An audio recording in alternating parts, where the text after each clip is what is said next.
Are you ready to vote art to the moon? Here's how you launch an artist into the stars. Step 1. Open the Scavenger's Hunt flip book.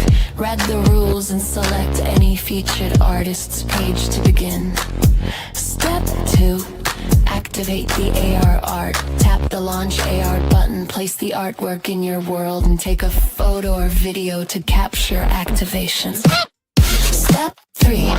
Post your activation correctly. Share your AR photo or video on any social platform and include both required hashtags. Hashtag footprints of peace. Hashtag artist to the moon. Tag the required accounts.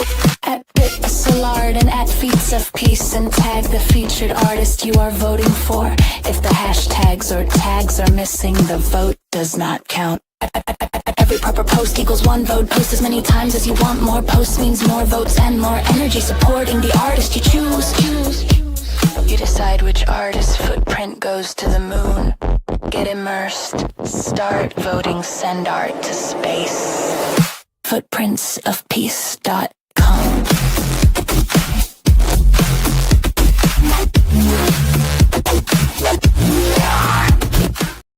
Him say, oh say, him say, him say, oh say, him say, him say, oh say, him say, what's that? Him say, well, see back, carbon track, always stack, farmer's back, data map, green pack, open the app, Hemp sets, where it's at, building the future, yeah, we're putting hemp on the map.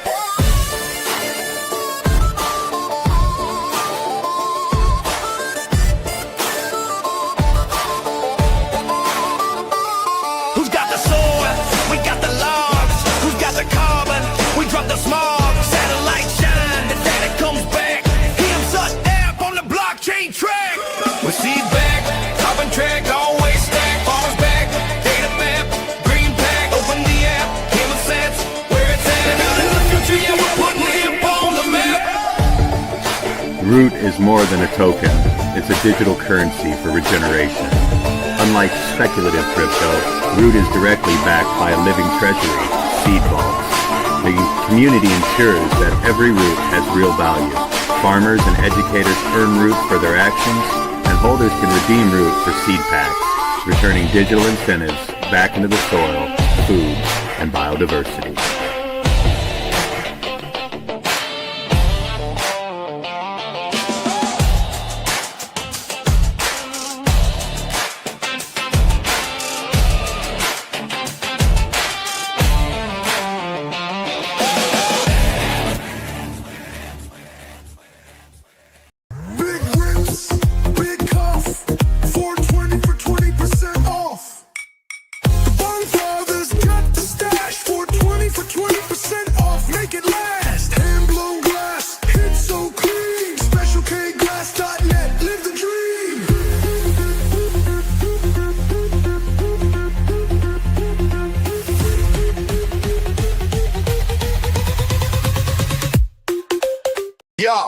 Scavengers assemble.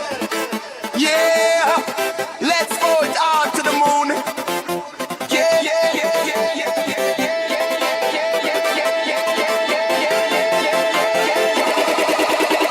Activate the moment, capture the AR. Share with tags, launch your artist to the stars. Activate the moment, capture the AR. Share with tags, launch your artist to the stars. Activate the moment, capture the AR. Share with tags, launch your artist to the stars. Activate the moment, capture the AR. Share with tags, launch your artist to the stars.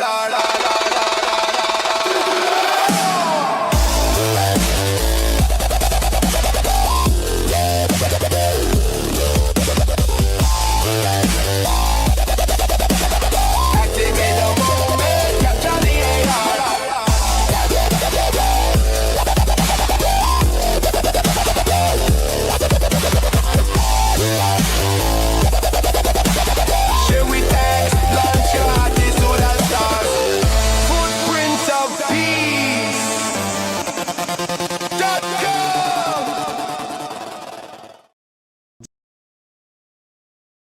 Change doesn't wait. Why should you? Welcome to the Gaia Guild. Global Action Impact Awareness. At GaiaGuild.com, thousands are coming together. Creators, innovators, change makers, building a future that matters. Your membership unlocks events, classes, and connections that spark action. And explore the G3 collection and exclusive guild merch at GaiaGuild.shop. This isn't just talk, it's movement in action. Gaia Guild. Join today. Become a guilder. Visit GaiaGuild.shop.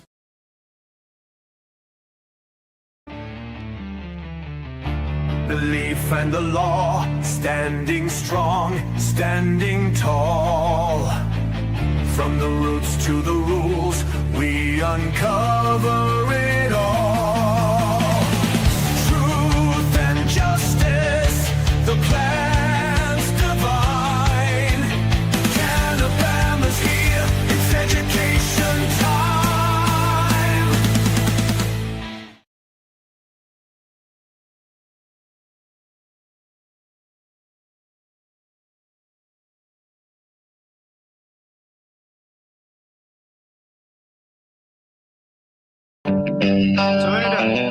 It's time for Sweet Home Canabama, a show that'll answer all your questions, provide accurate information, and dispel the myths of cannabis.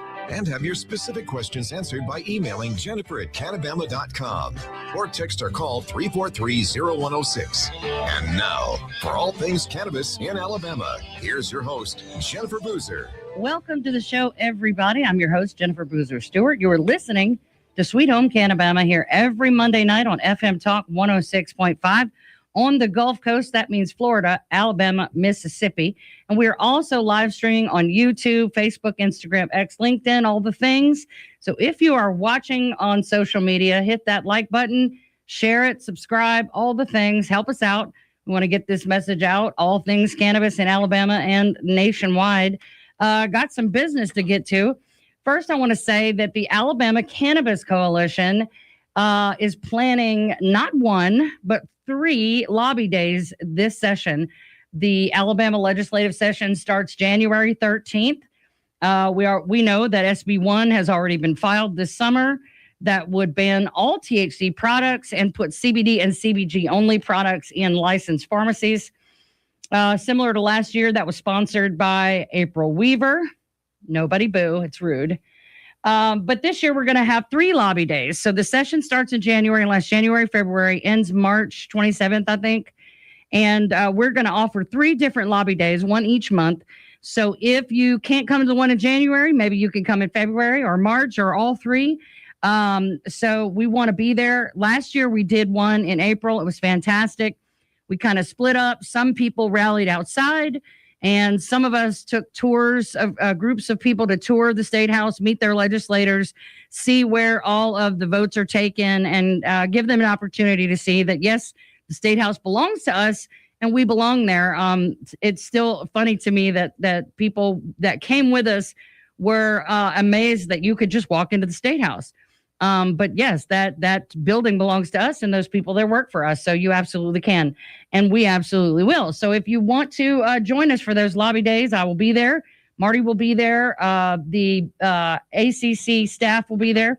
And we would be happy to show you around and help you get where you need to go to speak to your legislators about all the things that concern you. And you can go to alabamacannabiscoalition.org for more info about that. We have a carpool set up if you need to carpool with somebody from your area, from your town or your county. We have a way to do that. We're also taking donations for the ACC staff expenses, basically reimburse us for our gas and time, things like that, to be able to get up there. As you know, I am unemployed. So gas money would be very helpful for me. And, you know, despite the fact that none of us make a lot of money, we're going to be there and we're going to be fighting for you all session. And so we have a fundraiser set up for that. There's also a new merch shop button on the website where you can get Alabama Cannabis Coalition merchandise as well. And there's some really cool stuff. I would personally like a black hoodie with the ACC logo on it because they look really, really good. And Marty's done a great job of coordinating that. And Damian McClellan has done a fantastic job on our website. So go to coalition.org for more information. Showing up matters even more than emails and calls, letting them see that, yes, I took the time to drive 3 hours from Mobile because this matters to me. That makes a big impact. Little more news on HB 445 compliance. We're staring down the barrel of January 1st. The ABC board still has not released an application for the HB 445 compliant hemp retailer's license, and the law goes into effect in 23 days. We also still have no idea what will happen if the licenses aren't granted. Today, I was told that a business owner called and they said that the application process would be available January 1st through February 14th. So apparently no one will have a license on January 1st, even though we're supposed to be fully compliant with the law that says we must have a license on January 1st. No idea if, the application process is given 45 days, how long those approvals will take. But another business owner said that it's 30 to 120 days for a liquor license. So who knows how that is going to shake out. It doesn't seem like the legislators or the ABC board are terribly concerned, which isn't shocking. But how do you proceed like that? I mean, I do not envy my colleagues who are still trying to hang in there with their hemp businesses and the hemp products that they sell. So, proceed at your own risk is how this feels. If they can come in and check on anybody anytime they want to, seize your inventory, things like that. I mean, I don't understand how it works that we're supposed to be in compliance, but the state isn't actually in compliance with the same law. Enforcement is also a big topic federally because a lot of folks are questioning whether the feds have the capacity to follow through on the new definition of hemp. Should that stay the same? Everyone anticipates that this new federal language will change given the 365 days that we have until that goes into effect. But if it does not change, how are they going to enforce this? But the interesting thing is they don't even have to. Once they remove the federal protection for these products, then the banks are going to fall out. The merchant processors are going to fall out. There will be no lending. Financially, how will anybody survive? So there's a whole lot of mess within the state as well as the federal government when it comes to hemp, and nobody knows what's really happening.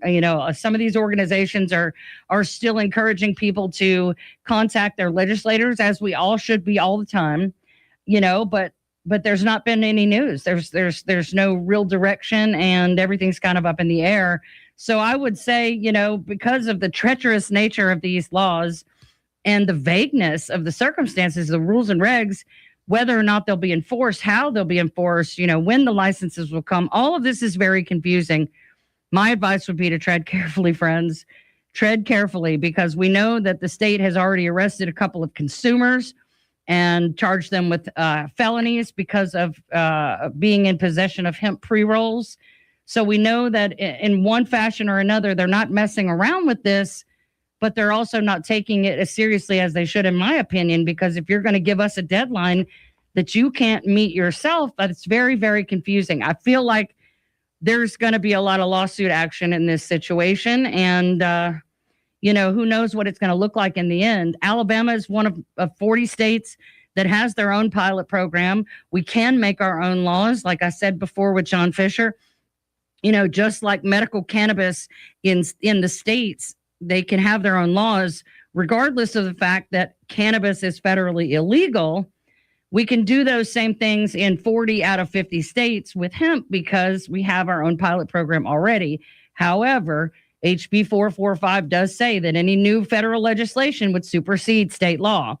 So there's the business of repealing HB 445 and how we get that done. Because if these federal this new federal definition of hemp stands, then the state of Alabama's program is actually better than what the feds would offer us. And we won't even get to retain that because of that line in HB 445.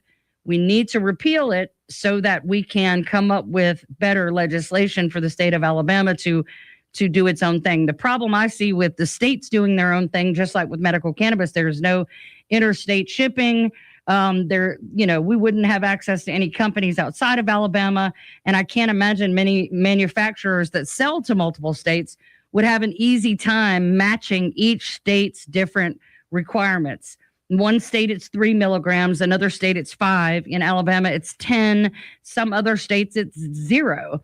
And, having individually wrapped gummies in a 4-pack, that's a complication, for these manufacturers. So even if we have our own programs, it's still very complicated if the federal definition stays with this new language. So for the first time, I'm actually not that mad that I am not sitting in my store right now wondering what the heck is going to happen to me in 23 days.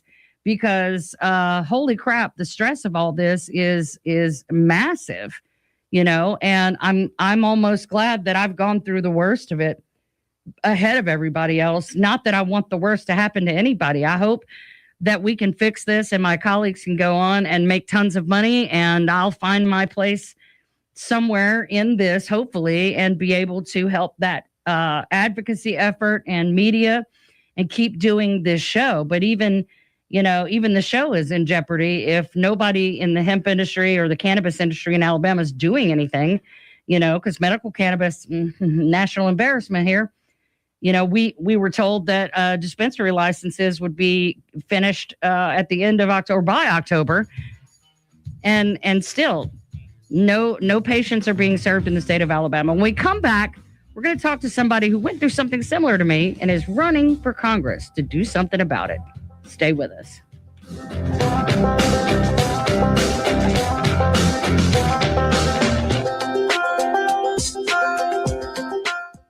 The Humble Hemp Shack has been your home for safely sourced hemp products since 2019. Now we are asking for your help. Alabama House Bill 445 was recently signed into law and will significantly impact Alabamians' right to safe, quality hemp products. This bill takes money from the hands of farmers and small business owners and puts it right back into the hands of dealers. You can help by supporting local hemp businesses and by donating to the legal fund found on thehumblehempshack.com, paid for by the Humble Hemp Shack, LLC.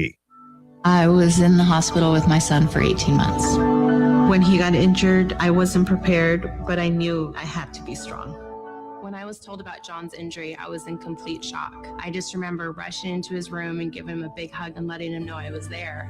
These veterans and families are just a few of the heroes we serve at Homes for Our Troops. For thousands of severely injured veterans, everyday life is filled with barriers. It was really the little things throughout the house. Counters that you can't roll up to. How to drag my wheelchair down steps. I want to help, but he is so determined. At Homes for Our Troops, we build specially adapted custom homes with features like wheelchair access, roll-in showers, and automatic door openers that allow them to function independently and focus on their recovery and family. This house is freedom. It's hope. It's a new beginning. This house has given me my family back. To learn more, visit hfotusa.org. Welcome back to Sweet Home Cannabama. Now with all the information you want about cannabis, here's your host, Jennifer Boozer. Welcome back, everybody. Tonight we're going to meet Chasity Wedgeworth. Chasity is a lifelong Texan who knows firsthand the struggles families in the Panhandle face. She built her life around hard work, resilience, and family. Chasity and her husband built multiple small businesses from the ground up. She knows firsthand the challenges small business owners face, balancing payroll, taxes, regulation, and still working long hours to provide for her family. While balancing the everyday challenges that so many Texans now stretching paychecks, juggling bills, and putting food on the table. She has felt how unfair it is when ordinary families and small businesses are squeezed by taxes, while billion-dollar corporations and political insiders get loopholes and handouts. She went back to school to study cannabis science and stepped into the hemp industry in 2018. When COVID-19 devastated small businesses, she felt the impact personally. But instead of giving up, she pivoted and rebuilt. By 2023, she had opened Bud and Bloom's Cannabis Academy, determined to create opportunities and education in her community. Through this work, Chasity witnessed how state policies repeatedly attack small businesses, farmers, ranchers, and working families. She knows the struggles of Texans fighting big pharma, of going without insurance, of battling, and of searching for answers and help in a broken system. Now, Chasity is taking that fight to Congress. She believes her life experience makes her a better representative for District 13 than any career politician. She is part of the 90% of this district whose lives are directly impacted by reckless policies. Chastity's campaign is about giving the Texas Panhandle a voice in Washington that reflects its people, real Texans, hardworking, honest, independent, and unwilling to bow to corruption or political games. Welcome to the show, Chasity. Hi. Thank you so much for having me. I found Chasity on TikTok, guys, and I was instantly enamored. Not only is she beautiful, she's smart and she talks really fast, but she's got so much to say. And I have loved watching you and listening to you. And you know, we've all gone through this kind of weird year together, even though we've never met in person. I feel like I have made so many comrades in arms, you know? Yeah, for sure. Same. Well, Absolutely, for sure. Well, so you were a hairdresser, right? I was. I did hair for 11 years. Wow. Okay. So, well, what made you decide, you know, I'm going to go into the cannabis industry? Well, I was in the cannabis space way earlier, long before hemp ever came along. I've actually been a cannabis consumer since I was about 14. Okay. And I used it, you know, throughout my life. And then when I got to be an adult, I kind of, you know, took a hiatus when my children were smaller. But I started getting sicker when I got older and I started using it again. I have something called Ehlers-Danlos syndrome, and it causes something called mast cell activation and dysautonomia. And I ended up getting an eating disorder from the mast cell. The Ehlers-Danlos causes a lot of pain. So I just started using it medicinally as an adult. And while I was doing hair, most of my people were like little ladies and stuff. And so they really liked like the salves and things like that when the hemp industry started.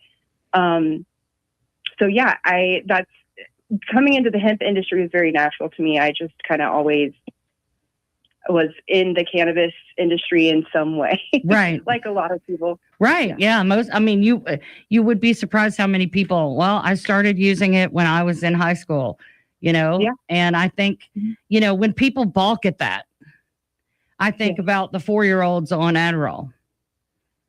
And how many kids, having raised 2 children of my own who are now 18 and 24, how many of their friends were miserable on those, you know, basically methamphetamines that were given to them. I think it's insane that what people would look at somebody like you.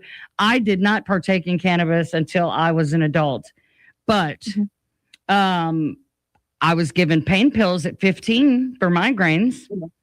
I was given muscle relaxers. I was given, you know, heavy drugs. You know, I can remember being in my 10th grade chemistry class, like trying to hit my nose to scratch it with my eyes crossed because it made me itch. And I was totally loaded and I was a 10th grader.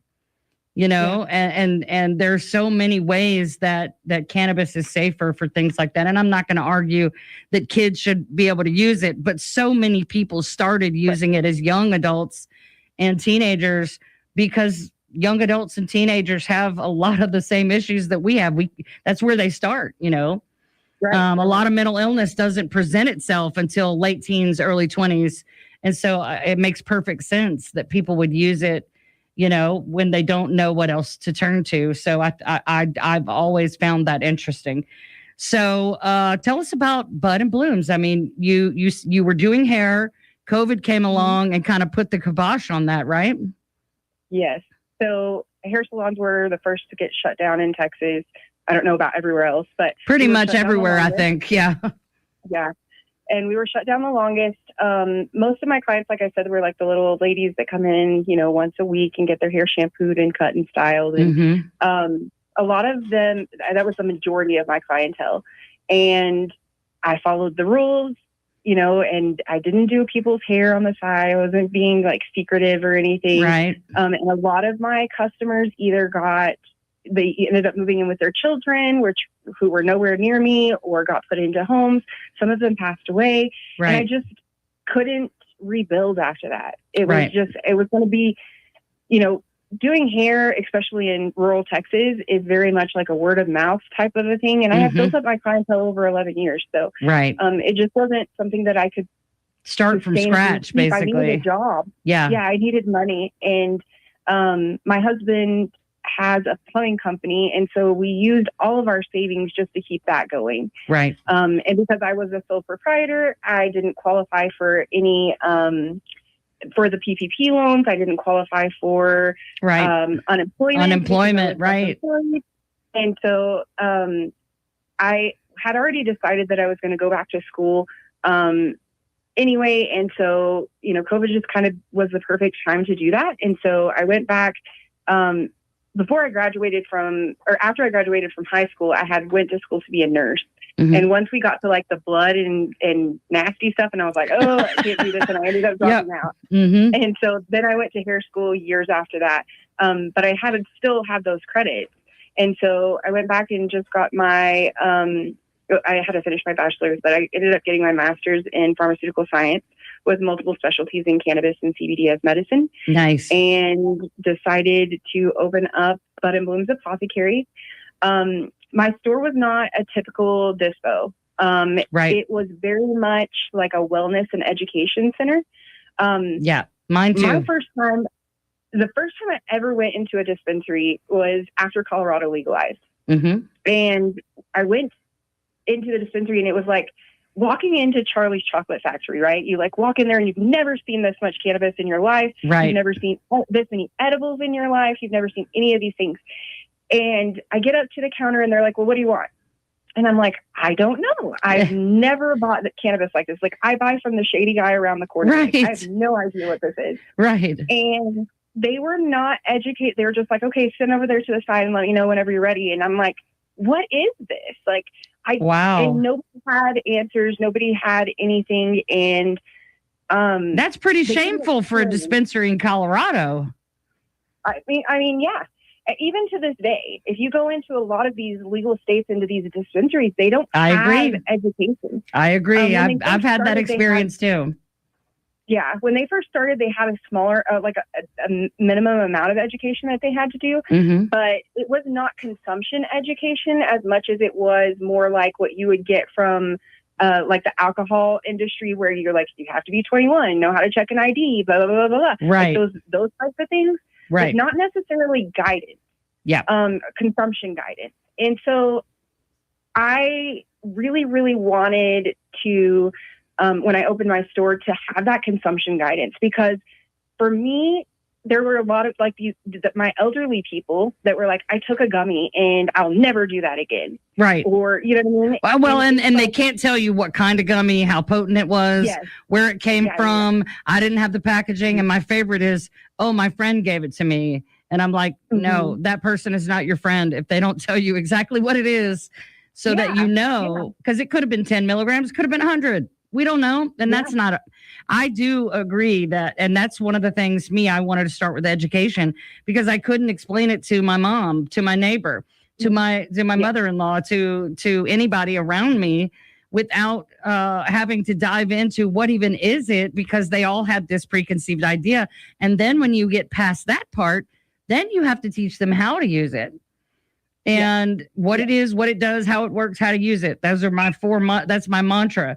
Because an educated consumer is an educated voter as well. And I wasn't even thinking in those terms then, but now, while all of this is in our faces and blowing up, an educated consumer is not afraid of the fear mongering. An educated consumer who's had a great experience repeatedly and knows that there may be stuff out there that's not okay, but where I shop, I can trust it. I've never had a bad experience, and these people know what they're doing. That's what I wanted. And that's one of the many things that I have loved about watching you, is you say some of the same things I say, and you do some of the same things I do. My shop was not a typical head shop. It was not, you could have been selling handbags or shoes in there. Nobody would have known because you don't have to pander to stoners. You don't. Right. And other people, all the other people need to be comfortable enough to even come in and then to stay and ask questions. Yes. And that was one of the other things is like, it's intimidating to walk into a head shop that has like, when you walk in and there's like bongs everywhere and right. products Yeah. in all the glass cases and it smells like cannabis in there. Mm-hmm. And that's intimidating for somebody that's a new person that's never tried before, right. or even an elderly person. Yep. That's, wanting to get off of medications, or a parent that's coming in to find something for their child. Right. And I think it's irresponsible of any business owner to not offer the most in-depth information that they can. Yes. When we come back from the break, we're going to talk more with Chasity Wedgeworth. Stay with us.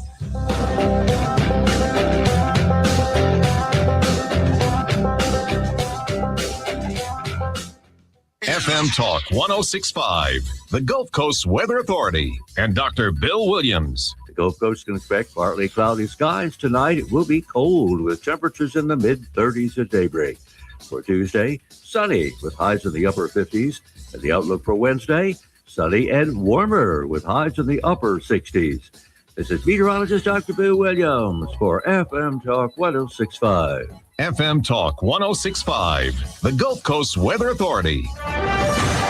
I'm Roseanne Haven from WKRG News 5. Mobile County says the city of Mobile owes more than $800,000 in back rent. The county owns Government Plaza and the city rents space there. The county raised the city's rent from $125,000 a month to $237,000. The city paid its September rent, but at the old rate, and it hadn't paid for October, November, or December until county commissioners called out the city today. The new mayor says the city will pay at the old rate and keep its options open. A woman charged with manslaughter almost a year after a crash that killed Michael Porter on his motorcycle on Dog River Bridge. Angela Waltman, originally charged with DUI, booked into Metro Jail today on the new charge. I'm Roseanne Haven from WKRG News 5. Local coverage you can count on. The Humble Hemp Shack has been your home for safely sourced hemp products since 2019. Now we are asking for your help. Alabama House Bill 445 was recently signed into law and will significantly impact Alabamians' right to safe, quality hemp products. This bill takes money from the hands of farmers and small business owners and puts it right back into the hands of dealers. You can help by supporting local hemp businesses and by donating to the legal fund found on the humblehempshack.com, paid for by the Humble Hemp Shack LLC. Now.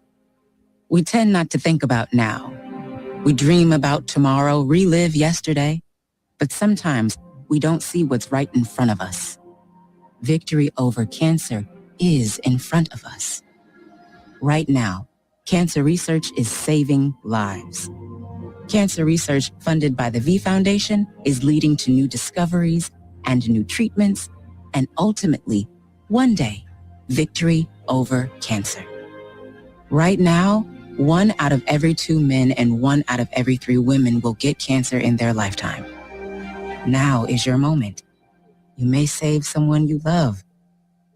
The V Foundation has the skill, the speed, and the strength to achieve victory over cancer. Because today's cancer research is tomorrow's victory. Learn more at v.org. Don't give up. Don't ever give up. Welcome back to Sweet Home Cannabama.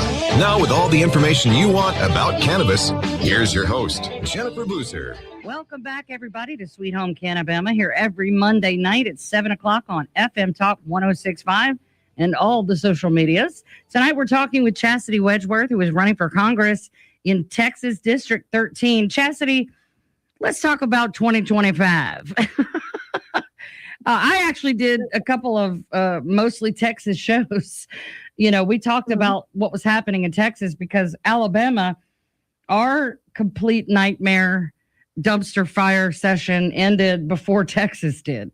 And so the entire country was watching Texas. Obviously, Texas has a massive amount of land mass and a massive amount of people.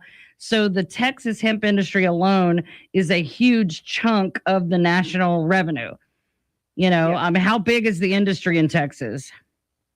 I think it was estimated to be, I can't remember. I want to say like I want to say 8 billion a year or something.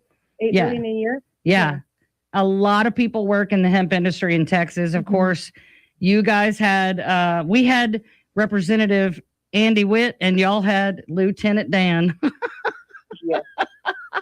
Lieutenant Governor Dan Patrick really created some problems over there, you know, and well, tell me briefly, y'all were facing a total THC ban. Is that right? We were. It was a war. It was a war. We had, they came out the gate with SB3, which was a complete and total prohibition. It evolved. We ended up getting a secondary bill called HB 28, which was a beverage carve out that benefited obviously the alcohol industry. And then those two ended up getting merged together into something called CSSB3, which was, you know, just a mashup of them. And then that went all the way through. And the last, when we got to the end of our first vote, of our final vote, CSSB3 got a unanimous vote, and then SB3 got I think it was a partial vote, and then they did it again. Here's the thing: is our House and our Senate were fighting back and forth because Dan Patrick has complete and total control over our Senate and was able to strong arm them, and the House was strong armed by some like teachers' bills they were trying to push through. And it kind of came down to this, like, I hate to use the word, but like a Mexican standoff. They were like all, you know, fighting each other, and they're like, okay, I'll let you have this, but you got to give me this. Right. And we ended up with SB3, which was the complete and total prohibition.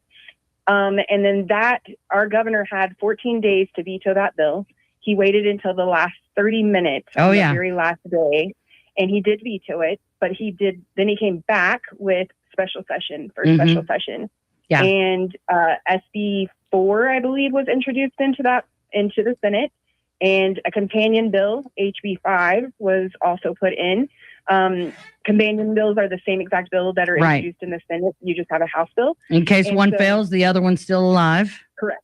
Yeah. And so, but then the Democrats ended up breaking quorum and leaving the state so that they couldn't push through the redistricting bill, which kind of saved the hemp industry at that time. Right. But then we came back for a second special session and we did it all over again. Wow. And yeah, it was a war. Yeah. It was a war. We watched businesses that just really struggled. Veterans were panicking, customers were panicking, patients were losing access, our supply chains were freezing. But here's the thing: is what was so amazing during SB3 that I haven't seen in all of the years that I've been in the industry, because every year we have a fight like this, or every 2 years when we go to. There's always something, but this past year, like, we had 8 ban bills. Yeah. 8 different, from total ban to crap regulation, but I mean, like 3 total bans, and the rest were just garbage. So yeah, it was like being carpet bombed in Alabama. Yeah, same. But what actually happened in Texas is where we had the industry come together and unify. And which was absolutely amazing. We got all of these stores all the way through Texas that were, you know, passing around the same QR codes for the same exact, you know, the same exact things. And we just saw a unity in the industry that has never been there before, because you know this, like every dispensary is like, no me, no me, no me, no right. me. I want to be the only one. I want to be the only one. I know. I get that, because we had we had a kind of sort of maybe, but no, not really. And most of the hemp businesses in Alabama stayed home and did nothing. Yeah. And I don't really care who it pisses off for me to say that now, because baby, what can I lose? But I was there, You know, there was a dozen or so people that were fully engaged all the time. And that's it. You know, we were in awe of Texas. Actually, we saw it. Everybody from the outside saw it. We were in awe of the unity in Texas. The day that you guys had testimony from 8 o'clock in the morning until 1 or 2 o'clock in the morning was phenomenal because we got 3 people 2 minutes each, like 3 times. I mean, you know, they didn't want to let us speak at all, but they got such a bad rap about it in the press that they kind of were pressured to. You know, and yeah, well, and Senator Melson had that whole control over the Senate, like you were talking about, and but because of his the fact that he passed medical cannabis here, and everybody else was like, wait a minute, you passed medical cannabis, but now you're trying to ban hemp, like that doesn't make sense. So they ended up getting Andy Witt in the House to carry his water, and that is the bill that everybody decided to get behind because it didn't have Melson's name directly on it, which, you know, anyway, but we had our own, you know, giants to conquer here, and we lost. And our governor waited to the last minute, and she did not veto, you know, and that was. Abbott vetoed for a reason, though. I mean, it's extremely apparent now when we're looking at what's happening federally that he surely knew that was going to happen. And I think that's also like the very after special session, the second special session, we got a tweet that went around from Dan Patrick that said, you know, I was sitting in with Dustin Burrows, who was the Speaker of the House, and Greg Abbott all day long, and we couldn't come to an agreement. So I'm just going to let this go. And we're like, I don't know about that. Right. That's super suspect, dude. Yeah. Because he made a fool of himself. He literally, I mean, you could make memes for the next 10 years out of the dumb things that he said and did. Yeah, absolutely.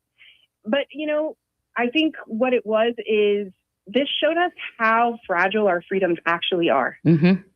Right? Like if you can come into an industry and just completely gut it overnight, right, and your politicians just have that much power without the voices of the people, because we're supposed to be, the United States is governed by the people. And what people don't realize, they think that they don't have a voice. Right. You do have a voice. People spend billions of dollars to make you believe that you don't have a voice. And you don't have a voice when you don't use it. Right. You don't have a vote if you don't cast it. And you don't have an opinion if you're not voicing it. Right. And so what we realized, or what I realized, is that my liberty is so fragile and totally dependent on everyone else who is standing up. Yes. And Yes. so, that's a scary feeling. I know me. I was just telling my husband, I'm so tired of the stakes of my life being cast on other people. I'm dependent on what other people decide to do or not do. And in the case of my industry in Alabama, everybody just sitting back and taking it for some reason. And it's absolutely infuriating because I'll go in there swinging. I don't care. I'll go in there armed with all the experts that I know and all the information that I have and all the experiences I have experienced, especially boots on the ground 7 days a week for 7 years. But if I'm the only one in the room, I need backup. You know, you need backup. We all do. As an industry, if we're a $28 billion industry, they shouldn't be able to sleep in Washington, D.C. right now. You know, there's enough of us on rotation to just absolutely shut their communication systems down if that's what we chose to do. And we're not doing it. And it's because, like I said, I don't know if people just believe that their voices don't matter anymore. I mean, when you go through a session like we just went through, where you are hounding, you're calling every day, you're emailing every day, you're up there at the Capitol every day. You know that your customers are calling every time they're walking in your store. You know that these people are being bugged and they're still voting against you. It's easy for you to believe that your voice doesn't matter. But the reality here is that these politicians are not being held accountable. And when I say that they're not being held accountable, you're not showing up to vote. You're not voting them out of office, or you're voting straight ticket instead of voting based off of policies that are important to you. You can't just walk in and vote straight Republican ticket and straight Democratic ticket. It doesn't work that way. You need to find politicians. You have to actually do the work now. And I think that we've been very spoiled to just kind of ignoring what's happening in politics because it's just really gross and you always have to like choose between the lesser of the two evils. But the reality is that if you have somebody that's the lesser of the two evils, you need to figure out which one. It doesn't matter if they're a Democrat and you agree with them, or I agree. a Republican and you agree with them. You have to vote. You have to use your voice. You have to make these phone calls. You have to participate in this, your civic duty. It's your responsibility. Right. And a lot of people just don't want to do that. Well, and we used to get that information from the nightly news. And now we know what a propaganda machine that is, and has very definitely become more and more a propaganda machine. So now you have to go and find the information. You have to find people like you and people like me and people like Marty Shelper and people like all of the people that we know that are out here screaming, this is what's actually happening. This is what's actually going on. This is what this person said. And now here's how they voted. So were they lying when they said it, or were they lying when they voted? And which one of those is more corrupt, Right. And why did they change their stance? There a lot of things get said, but not a lot of things that are said get done. And I think that people are sick of that. And in a micro way, what can one person do? But that's exactly what they want us to think, because like in Alabama, there are 5 million people in Alabama, and I don't know how many of those are voting adults, but I'm gonna guess the majority of them. And there's a couple hundred guys in Montgomery who have their own agenda, regardless of what their Bible thumping campaign promises are.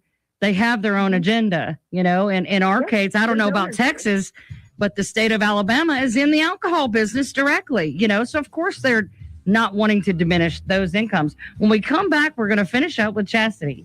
Stay with us.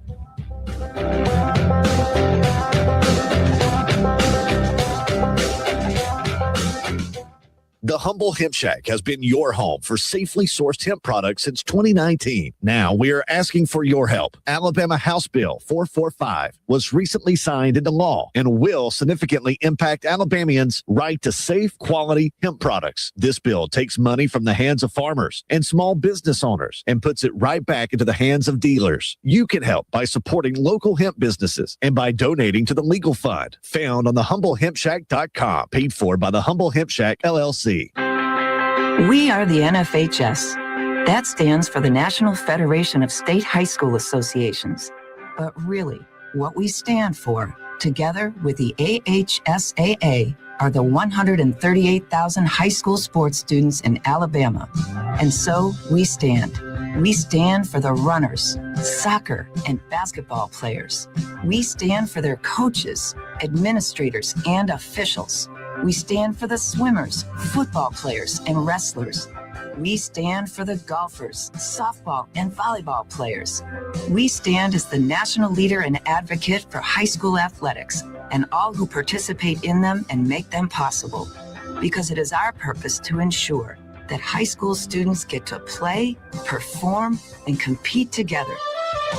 To learn more about who we are and what we stand for, visit nfhs.org.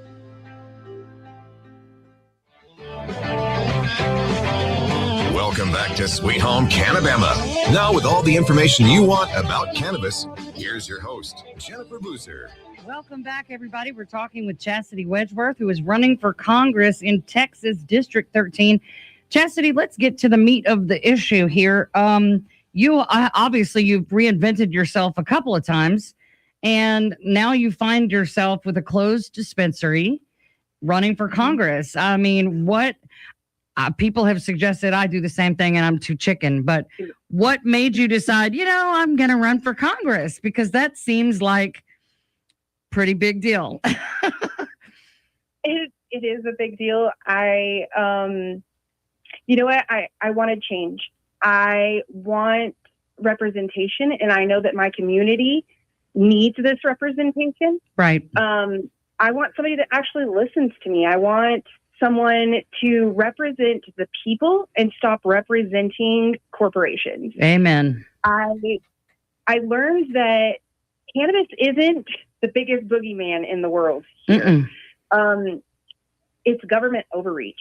That's the biggest problem. It is these mega corporations that are paying for policies to be built for them to our politicians. It's politicians and lawmakers that don't care about what their constituents have to say. And that's what I want to change. I want to, you don't have just a lobbyist, right? I don't have a lobbyist that can go in my place. Exactly. Of course, there's hemp lobbyists and there's the, pharmaceutical lobbyists and all these different types of lobbyists that do the things that I care about. But they're not a lobbyist for me specifically. Right. And what I realized even during the Texas Ledge is that the puppeteering of the left versus the right is a game. Yep. And there's a lot of people that are still playing this game of the Republicans are the ones that done it. The Democrats are the ones that done it. But the reality here is they have pitted us against each other, so we're not looking at them. Right. And if we were to look at them, we would be holding them accountable, right? We would be showing up at the polls. In the district that I'm running for Congress in, it's the second biggest district in the entire state of Texas. There's over 800,000 people in this district. Wow. Out of those 800,000 people, there are only 56,000 that voted in the past general election. Ooh, and I thought we had a bad percentage. Yeah. Wow. My opponent that I'm running against is Ronnie Jackson. He is a complete and total prohibitionist. And when it comes to cannabis or hemp at all, he's supposed to be big agriculture. The hemp industry is ag. Right. He's a veteran. He's supposed to support veterans. Veterans use hemp. Right. Yes, they do. We're supposed to care about our elderly. We're supposed to care about all of these people. And all of these people are disenfranchised by their representation today. Right. And I realized that, if I want change, nobody's coming to save me. That's right. Just like anything else and just like any other mom, when nobody's raising their hand who wants to be the PTO president, right? That was me. I'm like, let's go. I'm down.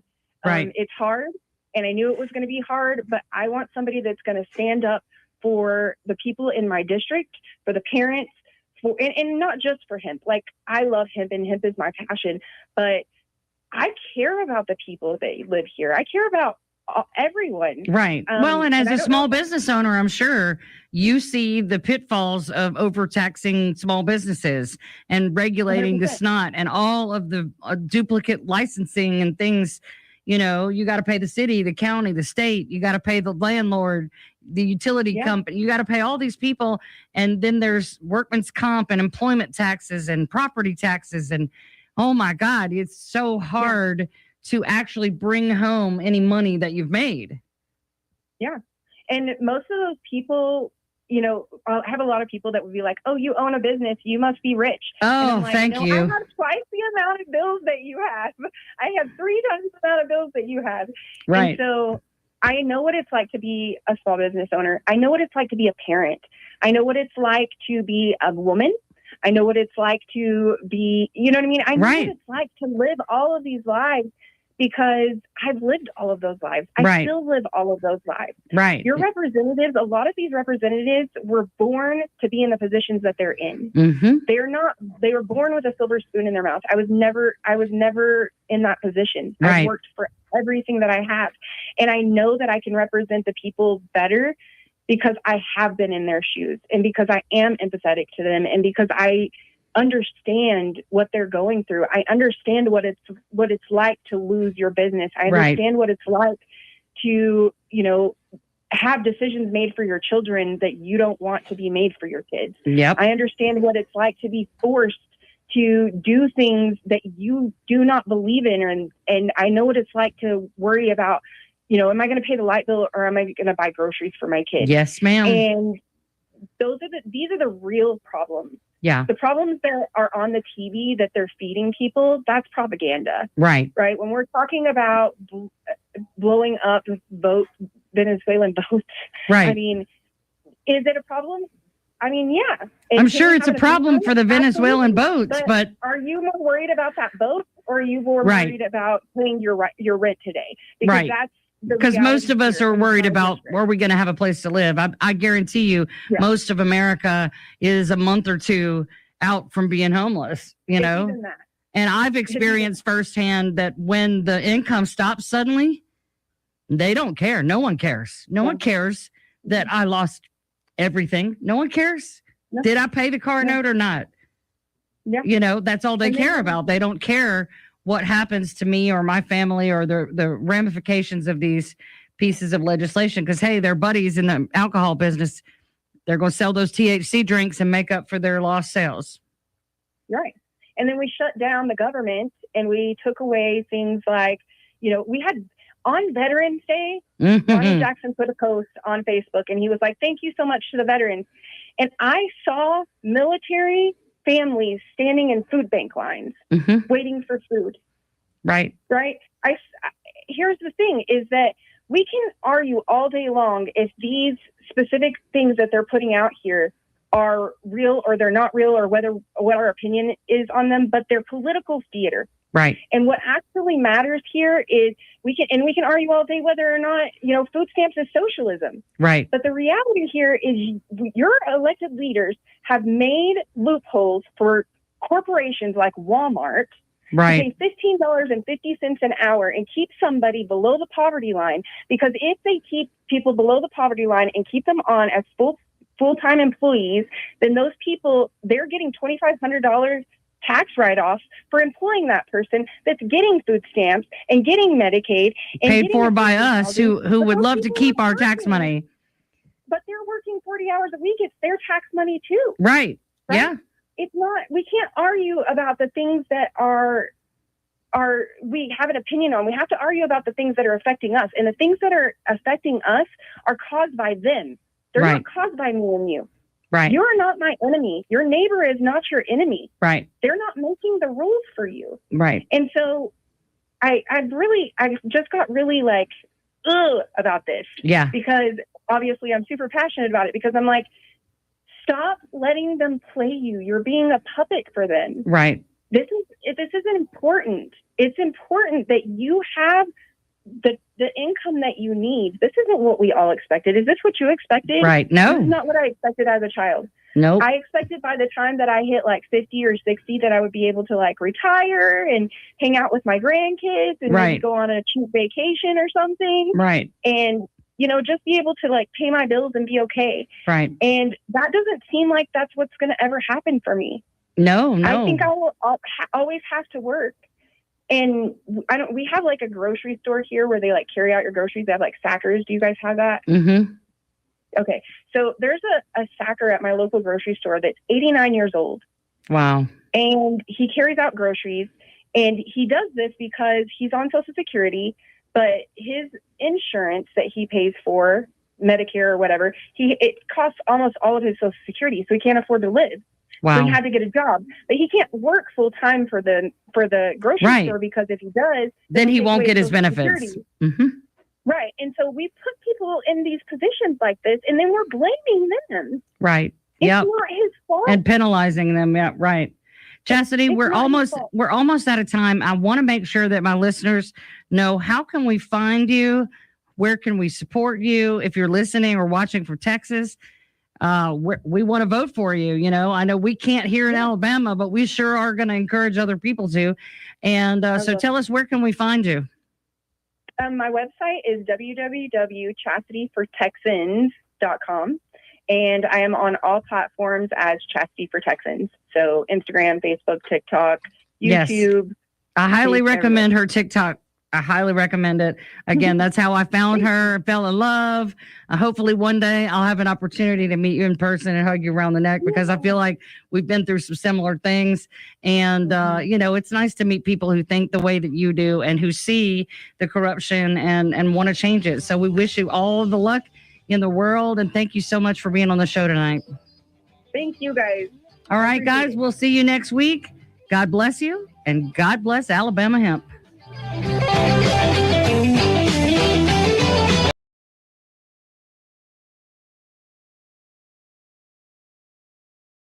Change doesn't wait. Why should you? Welcome to the Gaia Guild, Global Action Impact Awareness. At GaiaGuild.com, thousands are coming together. Creators, innovators, change makers, building a future that matters. Your membership unlocks events, classes, and connections to spark action. and explore the G3 collection and exclusive Guild merch at GaiaGuild.shop. This isn't just talk, it's movement in action. Gaia Guild. Join today. Become a Guilder. Visit GaiaGuild.shop. Big rips, big cuff, 420 for 20% off. The Bonfather's got the stash, 420 for 20% off. Make it last. Hand blown glass, hits so clean. SpecialKglass.net, live the dream.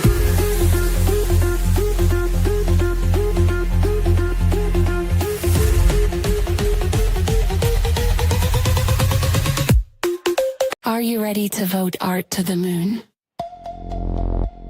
Here's how you launch an artist into the stars. Step 1. Open the Scavenger's Hunt flip book. Read the rules and select any featured artist's page to begin. Step 2. Activate the AR art. Tap the launch AR button, place the artwork in your world, and take a photo or video to capture activation. Step 3. Post your activation correctly. Share your AR photo or video on any social platform and include both required hashtags. Hashtag footprints of peace. Hashtag artist to the moon. Tag the required accounts. At Bitsalard and at Feats of Peace, and tag the featured artist you are voting for. If the hashtags or tags are missing, the vote does not count. Every proper post equals one vote. Post as many times as you want. More posts means more votes and more energy supporting the artist you choose. You decide which artist's footprint goes to the moon. Get immersed. Start voting. Send art to space. Footprintsofpeace.net